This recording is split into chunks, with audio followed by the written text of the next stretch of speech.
Venezuelan Democrats and the dumbest bill in America. This is Mark Fisher with Mark and the Millennials. And joining me today is, of course, Christopher Hopkins, our producer. Welcome back, everyone. We have a lot to talk about today concerning the Venezuelan Democrats. We also have some clips from John Kennedy in a recent hearing, as well as J.D. Vance is weird, the Manchurian candidate, Governor Wes Moore, and of course, the dumbest bill in America. And so, folks, first up, I just wanted to talk about my experience at the Republican National Convention, which took place recently. I was there with my wife. My wife was a Trump-endorsed delegate. You actually have to run on the ballot as an election delegate in the state of Maryland. The voters can vote for you, or they can vote for someone else. They could also, of course, do a write-in if they wanted to. And my wife was one of the endorsed Trump delegates, and very proudly saying that she not only won, but she cast her ballot in Milwaukee, Wisconsin, faithfully for Donald Trump. Why does that matter? What matters because the Democrats also had a primary election. Remember, my wife ran in the Republican primary election in Maryland and was endorsed by Trump, won, went to the actual RNC and cast her ballot for Trump as she was supposed to. That's what her voters told her to do. The Democrats, their voters told their delegates to the convention, even though the Democrats haven't had their convention yet, they told them to vote for Joe Biden. And Joe Biden, of course, isn't on the ballot. Why? Because he decided that he wasn't going to run, but we really haven't heard the real reason, which we all know. He's so old and he's losing his marbles. He clearly has early stage or mid stage dementia, among who knows what else. But meanwhile, he's the president of the United States. And I know you've heard all of this before, but what's remarkable is the party that is telling us that Donald Trump is a threat to democracy and that Republicans are a threat to democracy is the same party that is saying that their primary voters don't matter. No, we don't care what the primary voters have said. We know they chose Joe Biden, but we're going to just have the oligarchs and the connected choose our next nominee. And the Democrats will happily just go along. Truth is, I think the average Democrat doesn't even know how the system works. I'm not even sure they care because they're so uninformed. And naturally, if you're watching MSNBC and CNN and CBS and ABC, you probably don't know what is going on because there's very little reporting. All you know is one day Joe Biden was your nominee and the next day it's Kamala Harris. And by the way, if this is the way you're going to run your primary elections, you could probably change again. Think about it. Let's just say Kamala Harris over the course of the next 3 weeks before the Democrat National Convention, let's just say her polls start to drop. Couldn't they just dump her as well? The oligarchs could say, nah, we're not going to use her. We're going to use someone else. Well, ladies and gentlemen, we are going to talk about that today because I think that at a minimum, the person that's going to be on the ballot with her is going to be Governor Wes Moore. And we're going to talk about that in a few minutes. But first up, Senator John Kennedy from Louisiana was in a hearing in the United States Senate, and the conversation came up where he had the Deputy Secretary of the FBI, I believe his last name is Abate. What a great name, right? He abates things. The Deputy Secretary was there, and I think the Deputy Secretary wasn't expecting John Kennedy to go in the direction in which he did. Why does that matter? Well, it matters because you would think that John Kennedy's questions would only be about what is happening with respect to the investigation of the assassination attempt of Donald Trump. And while Senator John Kennedy started out that way, he eventually went in a completely different direction about Lisa Page and Peter Strzok, which we will talk about also in a minute. But first up, here's Senator John Kennedy interviewing and cross-examining, better term, Deputy Secretary Abate of the FBI, who, by the way, is there instead of Christopher Wray, because Christopher Wray just embarrassed himself in front of the committee in the House and said, well, maybe Donald Trump was actually injured by shrapnel from the teleprompter rather than a bullet. And this is like, out of all of the information that he could have provided about the assassination attempt, this is what Christopher Wray decided to focus on. We all know why, of course. So Senator John Kennedy decided to put that to rest with Deputy Secretary Abate, because Christopher Wray, of course, didn't have the guts to show up because he had already been humiliated because he humiliated himself. So we have a clip from that, and here it is. Mr. Abate, am I saying your name right? Yes, Senator. Thank you. You are the Deputy Director of the FBI, is that correct? Yes, Senator. Is there any doubt in your mind or in the collective mind of the FBI that President Trump was shot in the ear by a bullet fired by the assassin crooks? Senator, there is absolutely no doubt in the FBI's mind whether former President Trump was hit with a bullet and wounded in the ear. No doubt, there never has been. Okay. I've been part of this investigation since the very beginning, and that has never been raised. You're sure? Yes. It wasn't a space laser. No. It wasn't a murder hornet. Absolutely not. It wasn't Sasquatch. No, Senator. It was a bullet. It wasn't a murder hornet. Wasn't that great? Wasn't a space laser, like Austin Powers, space laser. So folks, Christopher Wray, the director of the FBI, actually said a few days ago and testified in Congress that there were, quote, some questions about whether Trump was hit by a bullet or shrapnel. Now, imagine that you have a president almost killed by a bullet, and you have the perpetrator, the gunman, on top of a building that everybody knows you should have checked and should have covered. And of course, the Secret Service did not do so. Rather than the FBI maybe talking about that, rather than Christopher Wray providing more context as to how such a thing could ever happen, rather than talking about that, he talked about how, well, probably really wasn't the bullet, it was something else. So it wasn't really that bad, was the implication of Wray's testimony, which is why John Kennedy, whom you just heard, the senator from Louisiana, just roasted the deputy secretary, whose last name is Abate, because Christopher Wray wouldn't even show up because he realized what an idiot he was and what his testimony was, which was completely trying to play down an assassination attempt.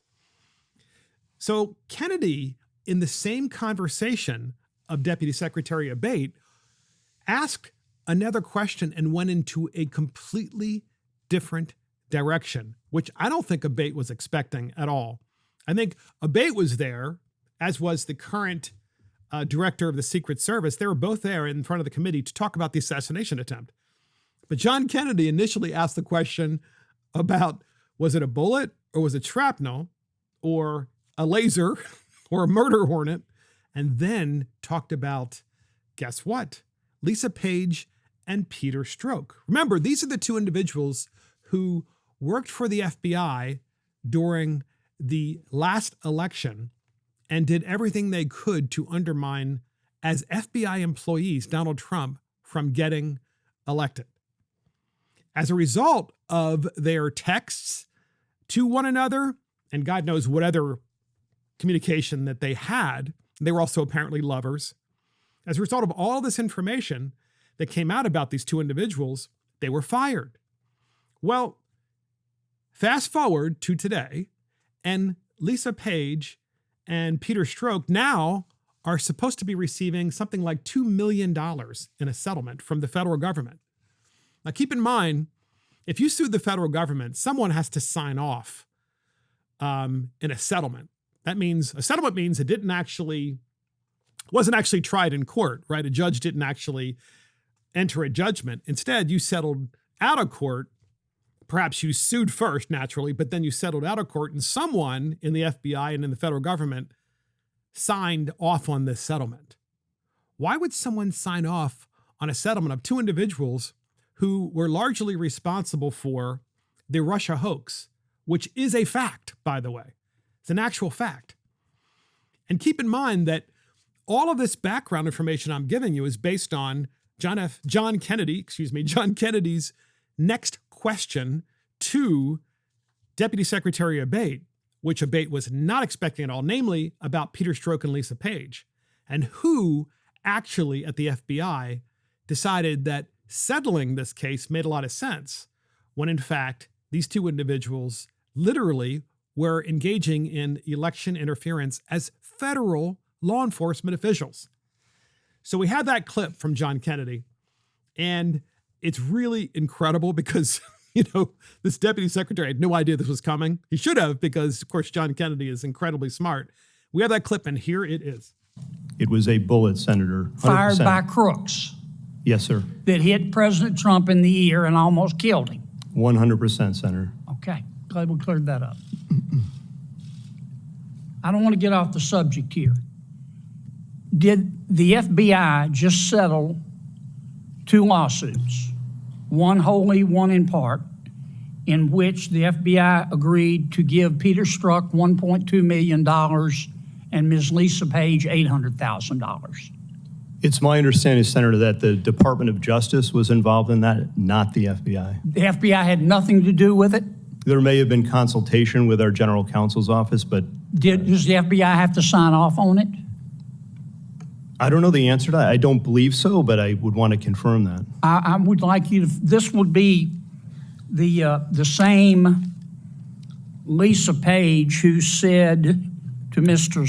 Strzok, quote, "Trump's not ever going to become president, right? Right?" To which Mr. Strzok said, quote, no, he won't. We will stop it.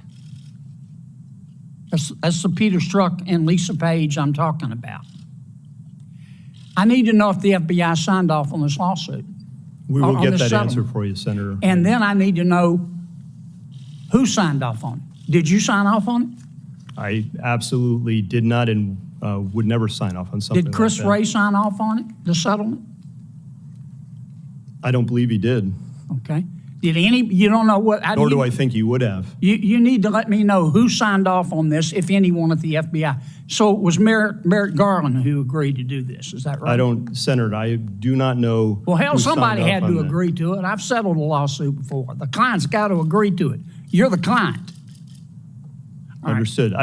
I'm gonna direct in to the Department of Justice to answer those questions. Get me that information if you would. That was awesome. That's Senator John Kennedy basically interrogating the Deputy Secretary of the FBI about the FBI settling a lawsuit from Peter Strzok and Lisa Page, who together will receive $2 million, combined $2 million, from the federal government because they were allegedly wronged. These are the two individuals who were terminated, let go by the FBI because of the election interference that they were engaged in.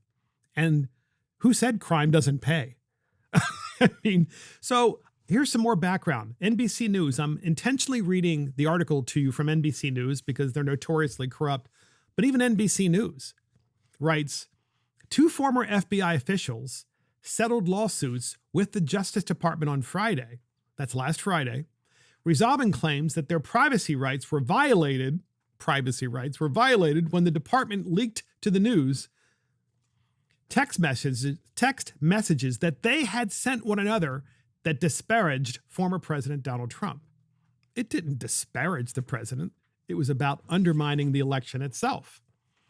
The two had sued the Justice Department over a 2017 episode in which officials shared copies with reporters of text messages that they had sent each other, including ones that described Trump as an idiot and a loathsome human, and that called the prospect of a Trump victory terrifying.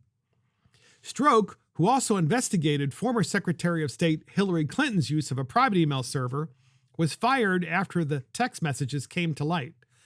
Page resigned. They later sued, alleging that department officials leaked the texts to promote a false narrative of anti-Trump bias within the FBI. Folks, there was anti-Trump bias because Peter Strzok was engaged in the actual investigation of the Russia hoax. The same Russia hoax that Donald Trump was a Russian asset. That's what this guy did. That's why he was fired. He wasn't fired over the text. But meanwhile, he decided to sue with Lisa Page, the federal government, because his private texts were released, according to him. Now, I'm not sure whether these texts occurred on his federal government phone or his personal phone, not really sure. But $2 million combined to these individuals, it just shows you that the FBI is corrupt because, as Senator John Kennedy said, you, the FBI, would actually have to have signed off on and agreeing that this settlement was just. Well, why didn't they want it to go to court then, the FBI? I'll tell you why they didn't want it to go to court. Because then there would be discovery. Discovery is when the FBI actually has to provide documents that have been subpoenaed to find out exactly what was said in these conversations. And I can guarantee you a lot worse things were said about the last election. So the fascinating thing about all of this is the FBI thought that no one would notice, that no one would ask any questions, that the country was only focused on the assassination attempt when the FBI came up to the Hill to testify. And instead, John Kennedy completely and utterly destroys a bait, who, by the way, seems like a very nice man. I'm sure he is, but was completely caught off guard. You could tell because he was just like, what? I thought you were going to ask me about the Trump assassination, not about this. It's just incredible. It's amazing.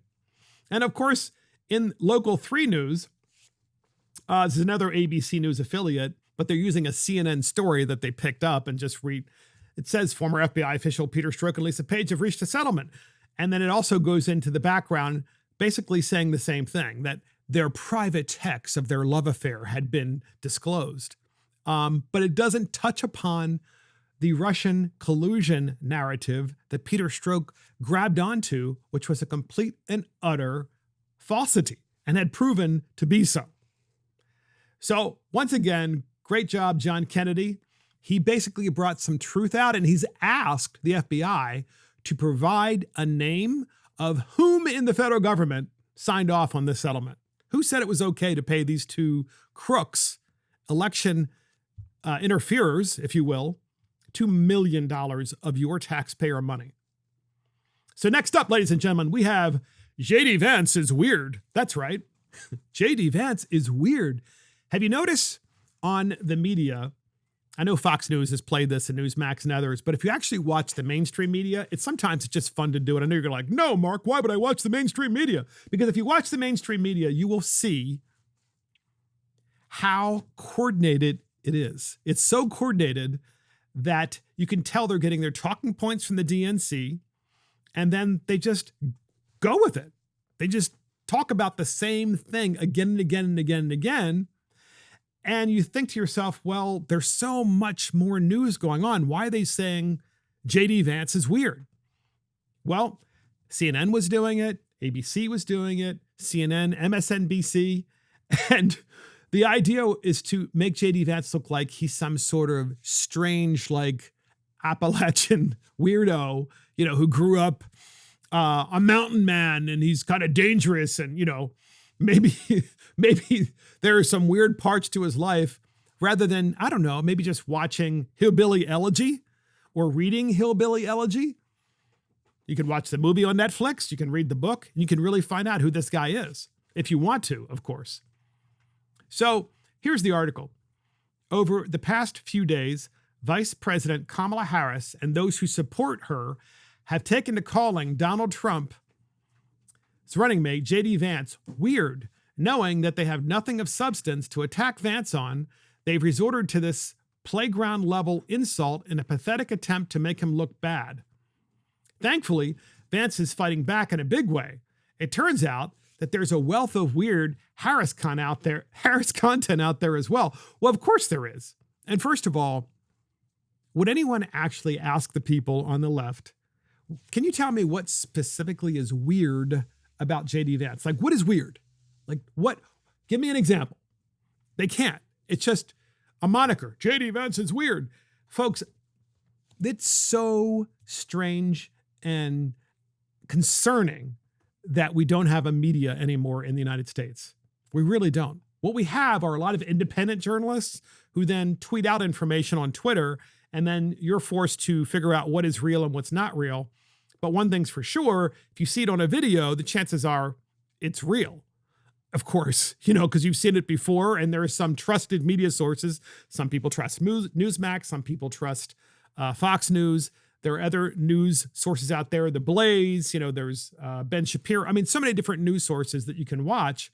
I like watching them all to make sure that it's not me that's going crazy. It's that these people have just lost their minds. So J.D. Vance tweeted out, J.D. Vance is weird. This is J.D. Vance himself as a comeback. And in his tweet, where J.D. Vance says J.D. Vance is weird, he tweets out something that Kamala did not too long ago. And it was reported and taped by CNN. Ladies and gentlemen, here it is. Hey guys, and my pronouns are she, her, and hers. She, her, and her? Mine too. All right. All right, first.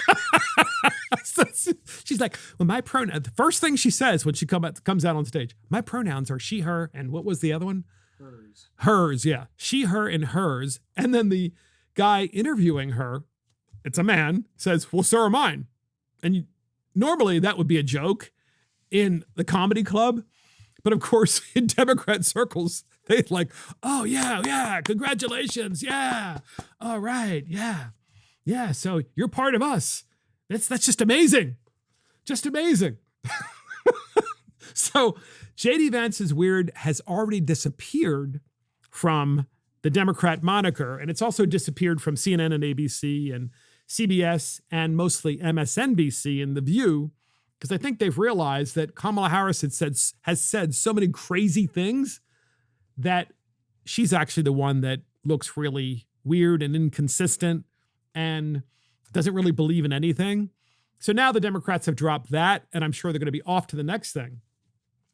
But this does transition into, yeah, that's a great word for Democrats, transitions into the next conversation, which is about the Manchurian candidate for vice president, whom I believe is Wes Moore, the governor of Maryland.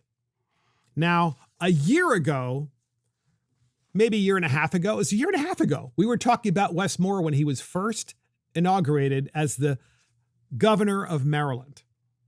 Governor Wes Moore is the first black governor of the governor of Maryland, for all of you out there who don't know this. And we were speaking about a year and a half ago about how this governor had some really heavy hitters around him who had been grooming him from a very young age and just throwing lots of money at him. And he's a very unaccomplished person, other than the very wealthy people and the oligarchs that are around him that are grooming him. And fast forward, I've always said that he's the Manchurian candidate. I still believe to this day that Kamala Harris is going to choose Governor Wes Moore of Maryland as her vice presidential candidate. So why do I think that? Well, here's an example. Governor Wes Moore tweeted out something that was just awful recently. He tweeted out a picture of himself and Kamala. That's not the awful part. But here they are standing together, and he tweets out, quote, Donald Trump is about to find out being the president of the United States is a black job. And if you can put that up there on the screen, Chris, while I'm talking just for a few seconds. Donald Trump is about to find out being the president of the United States is a black job. This is Governor Wes Moore. And he and Kamala are posing in a picture with two American flags behind them. And when I saw this, I thought to myself, this is really subtle. Because I've thought for quite some time, this is the guy that actually intends to become president of the United States. But if he can't, he'll take the V position. And here he is posing with her in front of these two flags. She hasn't chosen a vice presidential candidate yet. But then he tweets this out. And I had some friends of mine who said to me, Mark, I saw that tweet that he sent out. Try replacing the word black with any other word, with any other color. So let's read this. First of all, this is what Governor Wes Moore wrote. Donald Trump is about to find out that being president of the United States is a black job. Okay, here's one. Donald Trump is about to find out being president of the United States is an Asian job. Donald Trump is about to find out that being president of the United States is a Hispanic job, or white job, a redneck job. You know, just go down the list, okay? With all of the different, folks across the planet who have, say again? Man's job. A man's job, that's right. A trans job, It's just exactly what we shouldn't be doing. But yet the Democrat Party, this is all they have. They can't talk about policy because they're so wrong on policy in the United States of America. And so all they have left is this.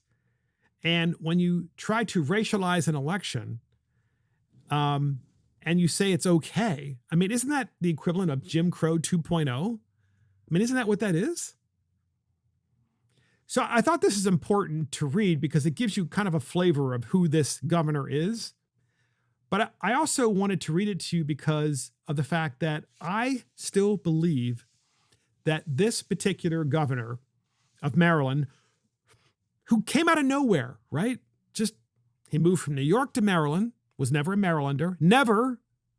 And then miraculously buys a $2 million house in Baltimore City after having run a nonprofit in New York City where he raised $650 million. I mean, is he a hedge fund guy? No, of course not. He's bought and paid for. He's bought and paid for by the oligarchs and the deep state. And folks, this is a fact. Bloomberg, Winfrey, Soros, and so many others have made this guy. And they want him in the White House so they can have policies that are passed that benefit them. You can say, well, Mark, that's the American way. No, there's more to this one because this is just creepy because there's this invisible hand, if you will, that is pushing this guy in this direction that no one else has. Like almost no one gets this. And it's almost as if the Democrat Party is so controlled by the rich and the powerful and the deep state that the whole idea is to put in the most vacuous and least impressive people they can so that the government is really run by the oligarchs themselves rather than the people that are actually elected. And we're going to talk about this more in another podcast because we're going to revisit this, I think, because I do believe, Chris, that this guy, the governor of Maryland, will be chosen as the vice president of the United States. I don't think Kamala's going to choose the governor of North Carolina or the senator from Arizona or the governor of Minnesota. I don't even think she's going to choose the governor of Pennsylvania, even though that would probably make the most sense. I think she's going to choose this guy, and they're going to try to racialize the election. I really do. We have this clip of Wes Moore, and it's Wes Moore talking about, how Biden is fine, I believe. I think this is the clip. So, which tells you a lot about the guy, right? If you're willing to lie about the president of the United States, who's currently there in the Oval Office, who can't even perform his duties and hasn't been able to do so for a long time, you will lie about anything because the entire country is at risk when the guy in the White House is not competent. We have that clip, and here it is. President Biden faces new calls to bow out of the 2024 campaign for the White House. A senior House Democrat tells CBS News that at least 25 lawmakers plan to sign a letter asking the president to withdraw. After his performance at last week's presidential debate with former President Trump, more fellow Democrats are going on the record with their concerns that his age and condition show he's not up to the job. But tonight, Governor Wes Moore, who was among several Democratic governors who met with Biden at the White House, says Biden still has their full confidence. The binary choice is between someone who has continually delivered for us and our states and the people of our states, and frankly, someone whose vision for the future of this country is downright dangerous. And so I would tell people it is time to mount up. So the guy that is dangerous, according to Wes Moore, is Donald Trump. But the guy in the White House who can't even put a sentence together, can barely walk, and obviously is mentally impaired at a minimum, mentally impaired, and in mid-stage potentially of Alzheimer's, or certainly early stage, and has the nuclear codes. That's not dangerous? Folks, this is Governor Wes Moore, who you just heard say that. And this is the guy that I strongly believe the deep state and the oligarchs in the Democrat Party are trying to insert as vice president nominee, at least, with Kamala Harris, because their goal is, let's get our guy in. And we know Kamala is not very bright, right? Not very really accomplished and terrible on the stump. We'll put him in there, and that way he'll be our guy who can maybe run next time. You know, if we can at least win this next election. This is what they're thinking. And we did talk about how this guy was groomed from an early age. We'll talk about this again in future podcasts, particularly if he is chosen, because that's worth talking about for sure. I can tell you this, when you read this guy's history and how he got to where he is, I'm sorry, none of it was accomplished on his own.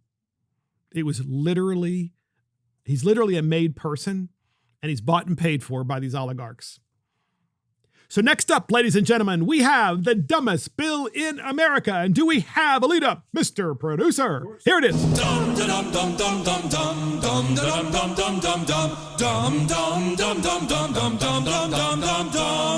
And it's the dumbest bill in America, and it is canceling parents' rights.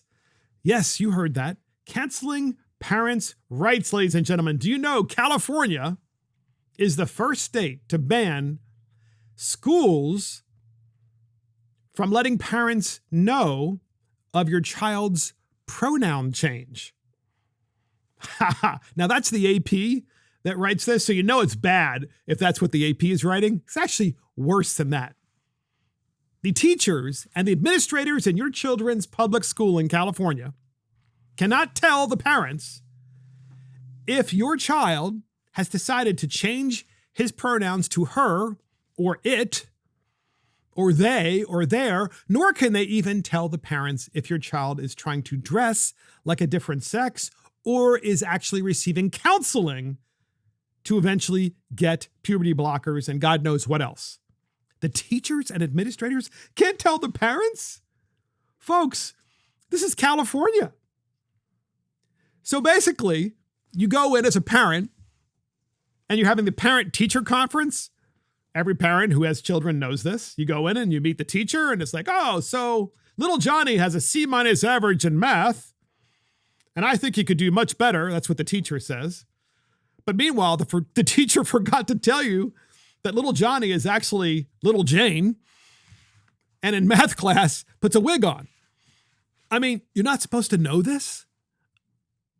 What is wrong with these legislators in California? This is literally what happens in communist countries. Namely, you separate parents from their children. You separate your ability to raise your children. The state raises them, and then the state manipulates them, and God knows what else. So the law bans schools which require teachers and other staff to disclose a student's gender identity or sexual orientation to another person without the child's permission. No, actually, the law does a lot more than that. As I said, the law actually shields the school system from being able to tell you anything about your child as it relates to their behavior in the school, particularly not just when the school thinks that you might scold the child when they come home, but even if they think that you wouldn't and you would be accepting. And it's because in the school system in California, and by the way, they do the same thing in Maryland, they also have psychiatrists and other specialists who will meet the child without your consent if the school decides to do so. And they basically talk to these individuals, your child does, without your consent. And it messes the kid up even more. So you have to really give it to California. And by the way, this is not without consequences, this particular law. Elon Musk tweeted out that he had it with California. He says, this is the last straw. He said, this is the last straw. I have children. I am literally moving SpaceX completely to Texas. I mean, he already moved Tesla, but he's moving the headquarters of SpaceX to Texas. And of course, some people tweeted out and, call him a bunch of different names. Folks, in what world does it make sense to you that a state can take control of your child and not tell you what is happening? You're not abusing the child. You're a great parent. You're a wonderful parent, but you can't know about this particular thing about your child? This particular thing being when your child changes their pronouns? I mean, it's absolutely frightening. And then, of course, in Fox News, they write, Newsom's school gender identity law mandates teachers must lie to parents, parental rights groups say. And that is exactly right. You start asking your kid's teacher some questions about your child. Say, my child's been acting a little odd at home. By odd, I mean, they've been very withdrawn. And I'm wondering, is there something going on in school? They're being bullied or something what's happening? Oh, no, everything's fine, Mr. Smith. There's no problem at all. Meanwhile, the kid's getting basically advice from a shrink in school without your consent about how they can change their gender. And this is the law that California passed. It protects the school system so that they can't tell you what is actually happening in the classroom. And these are the same places, of course, that say, oh, you know what? You need to have parental consent to have a tattoo. You need to have parental consent. You have to be 21 years of age before you can drink. But little Johnny can certainly change his sex in school. There's no problem with that. Piercing. Yeah, piercing, right. You can't pierce anything without parental consent, I think, under a certain age. And I don't know what that age is, but that's a fact. So look, I've seen some dumb bills before, but this bill is not just dumb, it's just outright dangerous. And that's the dumbest bill in America, canceling parental rights. And that's it for Mark and the Millennials. Thank you for joining Mark and Millennials. This is Mark Fisher. Thank you to our producer, Christopher Hopkins. Check us out on iTunes, Spotify, YouTube, Facebook, Twitter, Rumble, True Social, Getter, and our website. See you next time.